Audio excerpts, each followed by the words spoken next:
Maintenant aussi les intervenants qui puissent mettre un peu de français puisqu'on est avec la presse nationale et internationale également. Ce serait bien d'alterner. Merci.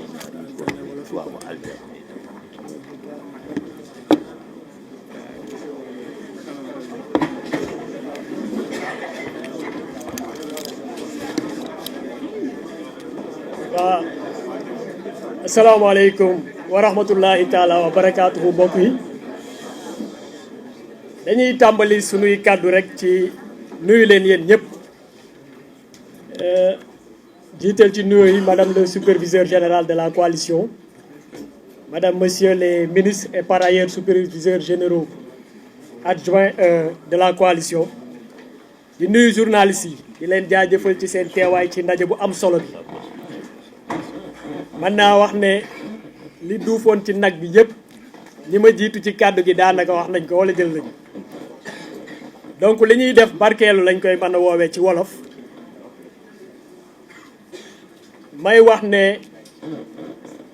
erreur bi ñu mën a def tey mooy jàpp ne exercice médiatique bi ñuy def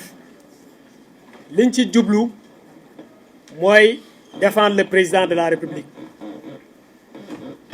dëgg la ci programme bi la bokk mais li ma wóor mooy suñu ko tàggoon ne ko dañuy dem défendre la daf ñuy wax bu leen dem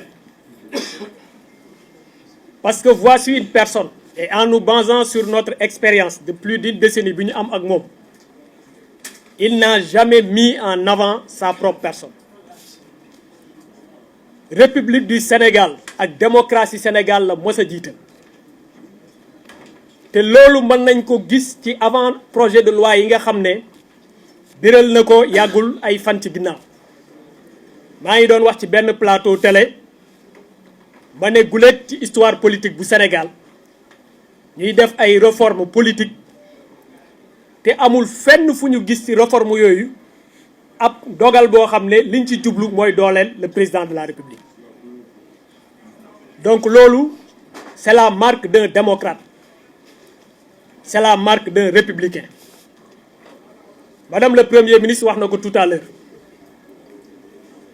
li xew actuellement buñ ko delloo ci histoire politique bu Sénégal dafa am benn constat bu ñuy def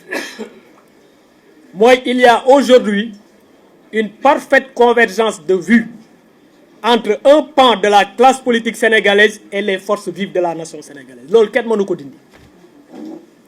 te boo leen seetloo ci histoire politique bu Sénégal tudd nañ fi léegi 93 2011 am na fi 2024 yàggul à chaque fois ñu gis cette convergence entre la classe politique et les forces vives de la nation c'est parce que l'essentiel est menacé. Aujourd'hui c'est l'essentiel qui est menacé au Sénégal parce que l'essentiel c'est la République, l'essentiel c'est la démocratie loolu moo waral suñu teewaay tey fii. Mais ce n'est pas de défendre un homme, mais c'est de défendre des valeurs et des principes que nous partageons avec cet homme qui est le président de la République, Bassirou Diomaye Diakhar Faye. may wax nag li nga xam ne moom la ñu nemmeeku depuis le 22 mai mooy il y a une tentative au Sénégal aujourd'hui d'instaurer un régime parlementaire absolu en rupture avec notre histoire politique loolu moo am et qui est orchestré par ce que j'appelle moi une frange, un segment du parti Pastef parce que ñiy def li ils sont en total contre-fou avec les valeurs, avec la promesse, avec l'idéal de base du Pastef bi nga xam ne moo taxoon ñu dugg ci politique ci la ñu nekkoon di ci xeex ak le président de la République. Tout à l'heure le ministre Maître Abdoulaye Tine dikk na ci wàllu histoire parce que boo leen xoolee amendement yi ñu def madame le premier ministre wax na ko tout à l'heure lenn lañ ci jublu mooy c'est d'effacer l'équilibre des pouvoirs qui était une des caractéristiques du régime politique sénégalais ñuy wax ne boo leen xoolee ci histoire fépp fu crise politique mosoon a am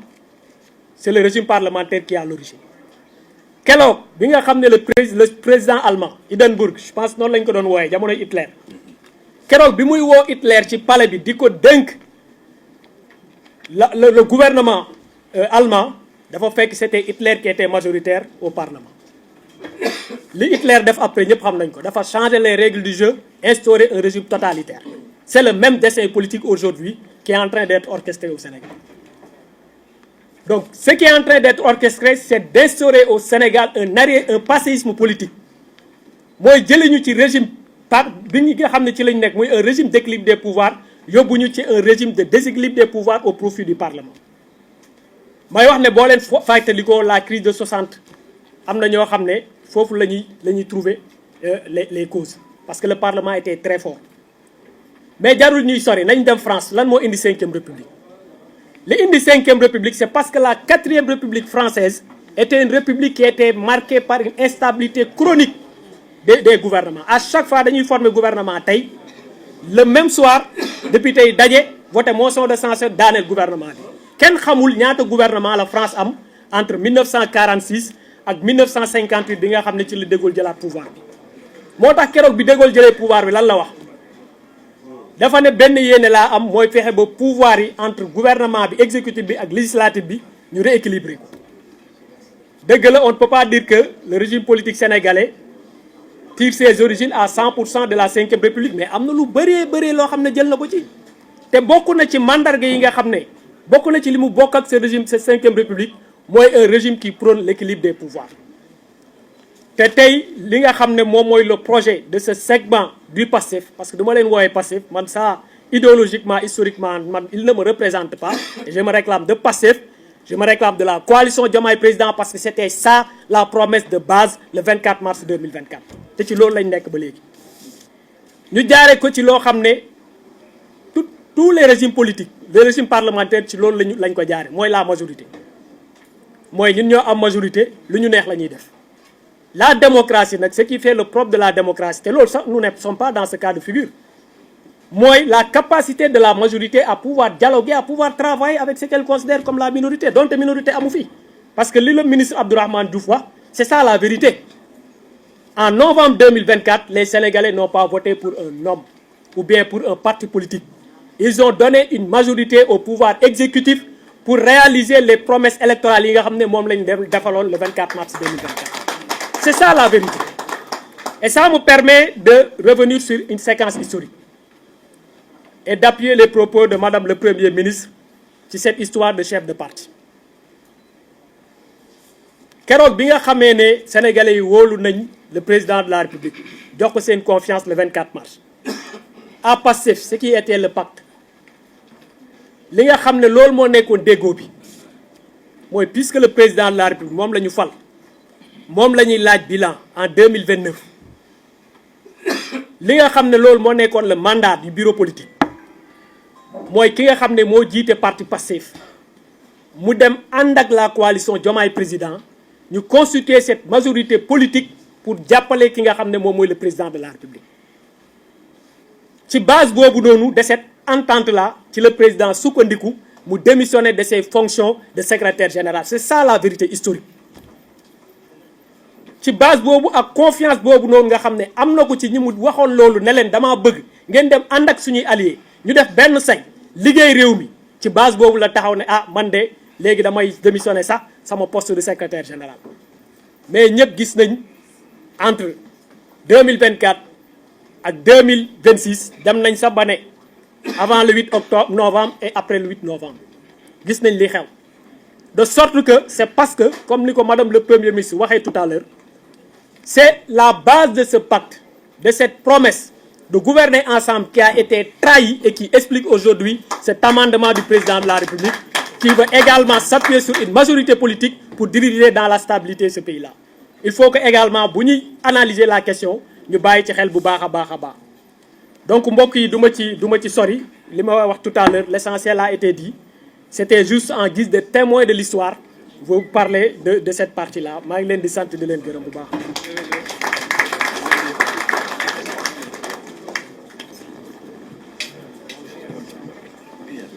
jërëjëf monsieur le ministre Alioune Sow donc maa ngi jox kàddu gi monsieur Mamadou Thiaw superviseur général adjoint en charge des élus. avec les interventions, c'est très bien, encore résumé. Merci.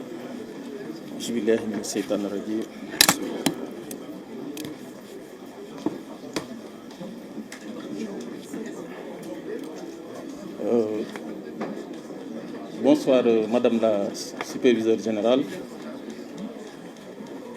Madame la Ministre, Mesdames, Messieurs les Ministres, Messieurs les Superviseurs Généraux adjoints, Mesdames, Messieurs les journalistes, chers compatriotes du Sénégal.